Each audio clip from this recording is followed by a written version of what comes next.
co-host with me, Kalpna. So my complete name, I go with Kalpna Malela Opaluru. And I am co-hosting with Saima on radio show. And I'm excited also to just deliver this message and that we're going to talk today about. But we probably will have more from our guest, Jen. Jen, how about you do an introduction and share about...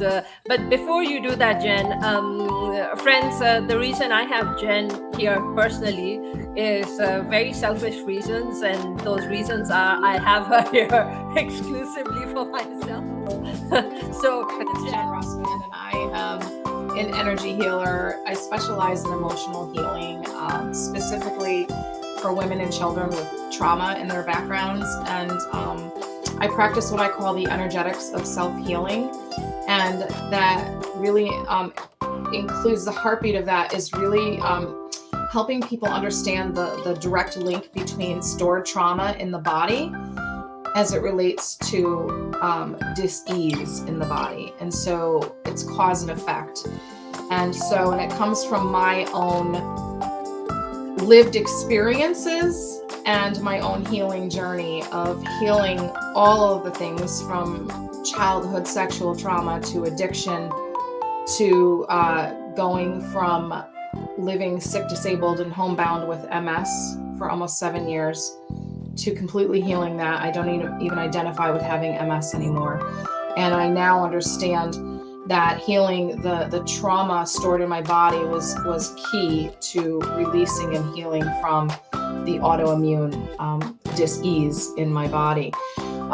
So what is stored healing? You mean with regards to the stored trauma in the body?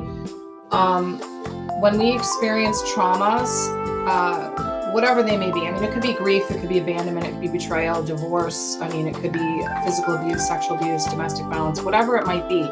When there is a trauma that happens, it could be an injury. Any kind of trauma gets trapped, it gets stored in our body in 3 different ways. The first way is it gets stored on a cellular level and through cellular memory in our cells to the past. And so that's what happened. I released and cleared myself, and then I was untethered. And that's the full sacred rebirth. And so when you experience this new freedom from doing this energy work, you're lighter, anxiety lifts, depression lifts, the monkey mind calms down, fears subside. So many, you have a heart opening, you're more open to receive love and give love, like with our grandparents. No, the current generation is like the people like our kids, or maybe let's say us. So we just keep thinking about it, all this, that we're going through so much trauma, and things are happening with people like us. But so does it mean that it didn't happen back then in our parents' day or the grandparents' day, or is it happening more in the current generation? And is it so difficult for them to heal? So you're breaking up, but I'm getting the gist of what you're asking, and what's coming through for me to respond is, when we look at the older generations, you didn't talk about this stuff. Nobody talked about it.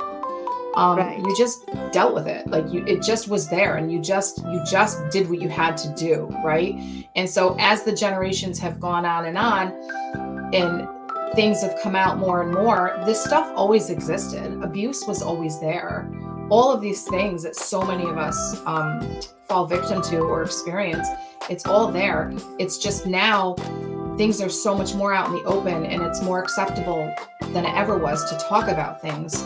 And so I think that combined with we've really moved in a direction of slapping labels and diagnoses. And so we're living in the identity of a label or a diagnosis.